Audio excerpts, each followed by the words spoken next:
Cardio is for heart patients. Aerobics is for trophy wives.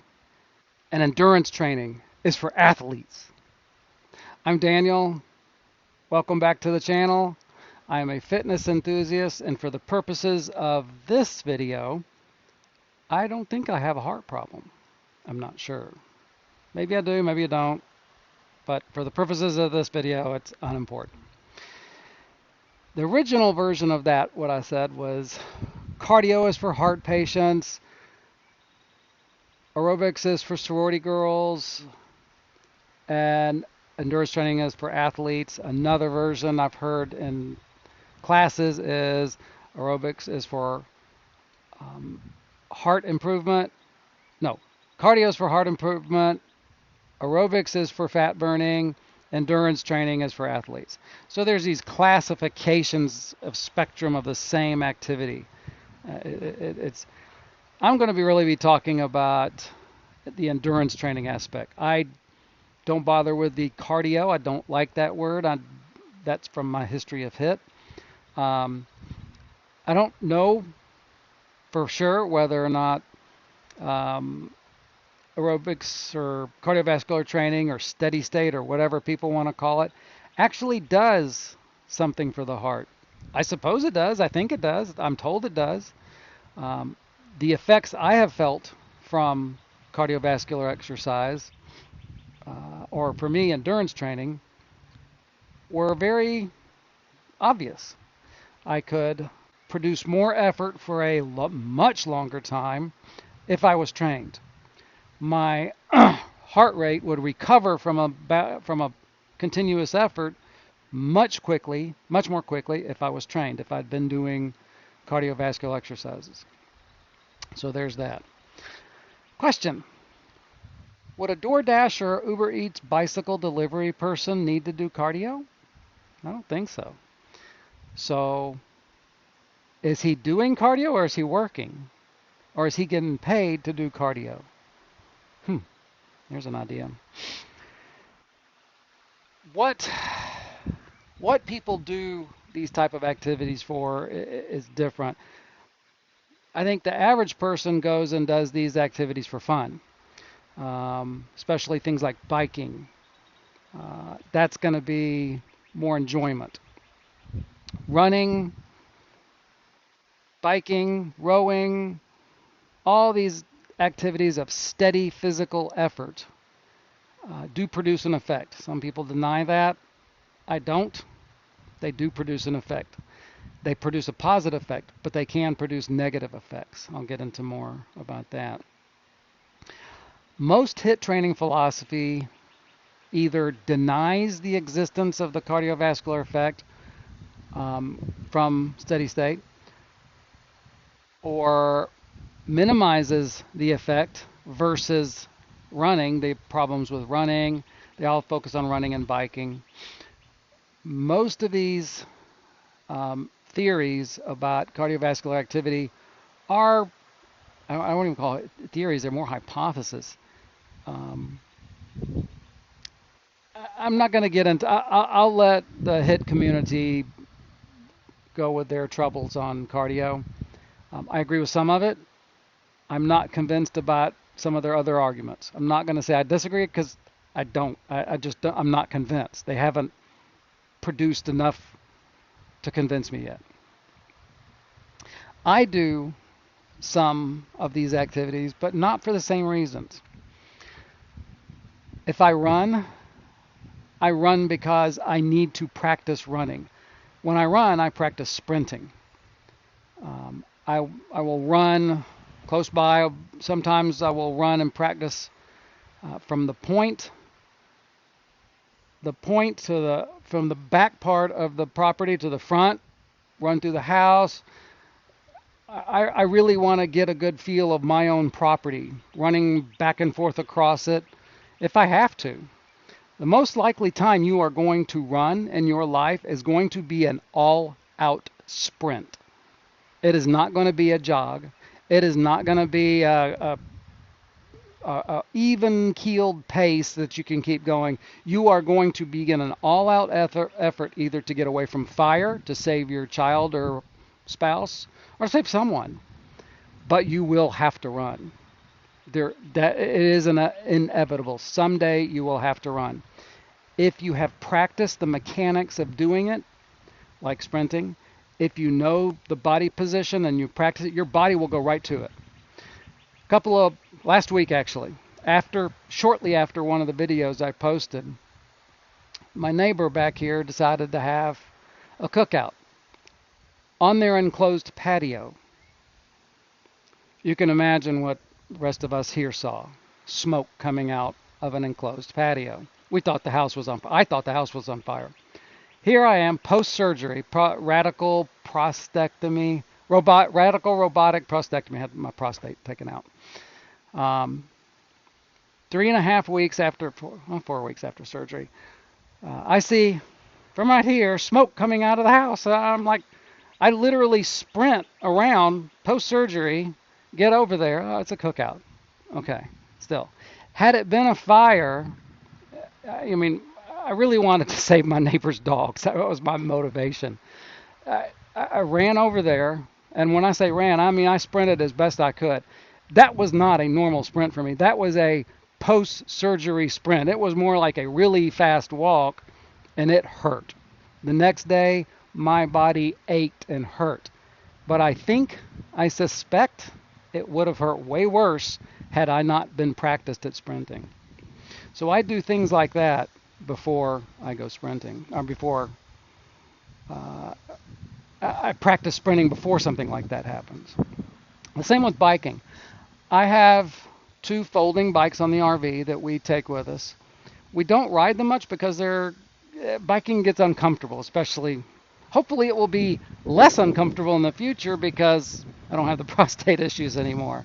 So hopefully I'll be able to bike more. One of the reasons we don't bike very much, obviously here in Florida, is heat. Sometimes it's too hot. But if I use my stationary bicycle that's somewhat similar to the distances and everything on my folding bike, if I practice that, I can do much better performance-wise when I go biking for real. If I don't practice biking, I can't go bike around St. Augustine. If I practice biking, I can. Stationary bike included. So I will have to disagree with some of the hip people about stationary bikes and ellipticals and things like that. When I do the elliptical, and I do have one. I have an elliptical. It's a short stroke elliptical to save on knee and hip problems. And I hunted that one down actually. Only paid $50 for it. It's a good one. If I do the elliptical before going hiking, I can maintain my hiking pace much better. Much better. So whether or not these things have an effect, I don't really care. All I care is the effects they have on me for my performance. I don't worry about heart. I'm probably going to die of something else anyway. Don't know. All right. The functional training sequence that I proposed, the thought experiment, is similar to and affects other circuit training type of workouts try to do, is by producing that wave effect of the heart rate, kind of like Orange Theory does, the citrus fruit effect. So circuit training of some sort can produce the same effect to the heart. Now, to the endurance, as far as like biking, hiking, I never really felt that. I did not perform circuit training that way, in that manner, so I'm going to discuss that in the strength training video I'm going to do. I'm looking down because of my notes. I need to figure out how to get my notes right here, right under. That would be better. Sprint training, I think every human should sprint train, especially in certain areas. Like I said, the most likely scenario you will have to do a sprint is an all-out effort, an all-out sprint, emergency situation. And the better practiced you are at it, better you'll do, the safer you'll be. I suggest once a week. You don't have to do much. You don't even have to do it in an exercise situation. The most time I practice sprinting is I park, this was before surgery, of course, I park far away from somewhere I'm going in, and I jog, run, or sprint as quick as I can in there, back and forth. It's a way of getting, when I was doing DoorDash and Uber Eats, same thing. I would park my car close to the exit, sprint to the store, and then sprint back. So I would get the workout, and I would get my car out of the parking lot quicker. And it was more of a strategy, but it worked. I also suggest if you work in buildings with stairs, that you do stairs once a week. And not just for the purpose of increasing your endurance, but for the purpose of getting used to the stairs. If in an emergency situation, your familiarity with moving through those stairs quickly may save your life or someone else's. Your ability to sprint could very well save your life in many emergency situations. I cannot understate how important being able to sprint. Not fast as, you don't have to be as fast as Usain Bolt. You just have to be fast as you can be, as close to it. You need to be fast enough to get out of a bad situation or get into a good one. So there's that. The other activity I do anytime I can, anytime there's a deep end of a pool and I can be swimming, I will tread water as long as I can. I want to know how long I can tread water. My most recent time I did before surgery, I think it was 15 minutes, so that's not good. I need to improve treading water. I can't tread water in this pool because it's only 5 feet deep, so I have to use other pools. But if you live in an area where water is everywhere, like Florida, it's pretty much, and there's going to be gators in the water in Florida, you need to practice sprinting frequently. Any cardio effect, any heart effect, any aerobic effect, or fat burning effect, for me and for many athletes, is a pleasant side effect. It is not the goal. The goal of doing these activities, number one, is to be able to do the activity, like sprinting or biking. Number two is, if you're training for something like hiking and using the elliptical, the goal is to be able to hike longer. Not heart improvement, not strength improvement. You're not going to improve your strength much at all. Your endurance improvement. You're not really going to focusing on the wrong part of cardio is not going to help you. And calling it cardio is for heart patients, people with heart problems. I don't get that. One of the most important things I'm going to go ahead and use the term cardio because everybody's so used to it. One of the most important parts of cardio that is common, that is left out of many discussions, is the mental health importance of this type of activity. Steady state cardio has an immediate benefit, or immediate impact on mental health, especially anxiety. A little bit less for depression, but still, for anxiety and depression, it is an effective, immediate tool. Strength training as a mental health benefit is a long-term lasting tool.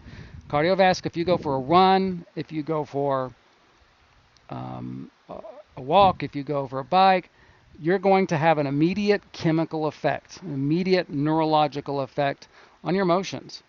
And mental health, the mental health aspect of cardiovascular exercise can't be, I can't understate that or overstate that enough. Try doing cardiovascular exercise for mental health before trying medicine. If you're feeling really bad, do what you got to do. But if you're on that borderline, go for a walk first. Go for a run. Avoid the medicine unless it's absolutely necessary. Try other things. Cardiovascular strength training is an immediate medicine. not strength training. Cardiovascular exercise is an immediate medicine. Strength training is the long-term medicine. Both for mental health are equally important. Strength training is going to be your long-term most important one. So both are necessary. You got to be careful with this. Using cardiovascular exercise for mental health.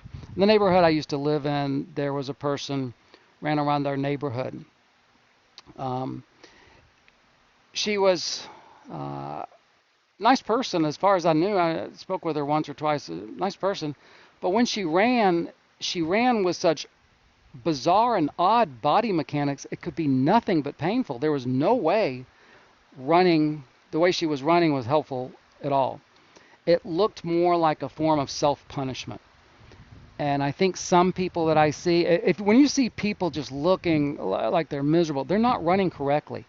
If you're running mechanically correctly, it should look almost effortless. If you're producing facial expressions and body expressions of undue effort, your mechanics are probably wrong. When I see people running correctly, it looks easy. And these are people who have practiced correct running technique. The first thing that you should do if you want to run is learn correct running technique, especially for you. The money you would put into that, if you want to run, the money you would put into that kind of analysis would be well worth it. I would suggest doing that first. Walking fast, and getting running training, especially if you want to sprint. Get good training. Don't use cardiovascular exercise as your form of punishment. That is not healthy. That is not beneficial. At best, you're staying busy in a bad way. Please don't do that. Be careful with that. With running, with biking, with all these, when they're used for mental health, another part you have to be careful of is overuse. Just like addictions, you can use them too often, too much. Exercise addiction is a thing, and this is where it happens when it's overused for mental health. You get overuse injuries, shin splints, ankle injuries, feet and plantar fasciitis, sometimes for other reasons. But anytime you have pain from your activities that you frequently do, that's probably overuse. And you need to look at your motivation for what you're doing. There have been many times in my life where, in retrospect, it would have been better to just go for a walk. Whether it was to cool myself down, to let somebody else cool down. And the times that I have done that, I'm glad I did it. So if you're having mental health issues, go for a walk. If you have to go for a run, then make the call to the hotlines if you have to, or to the doctor. If you are wanting to lose weight, focus on your food, focus on your daily habits. Doing cardio that should come way later. You need to focus on other things. Strength training always. And I'll get into about flexibility another time. But cardio is for heart patients. Aerobics is for trophy wives. Endurance training is for athletes.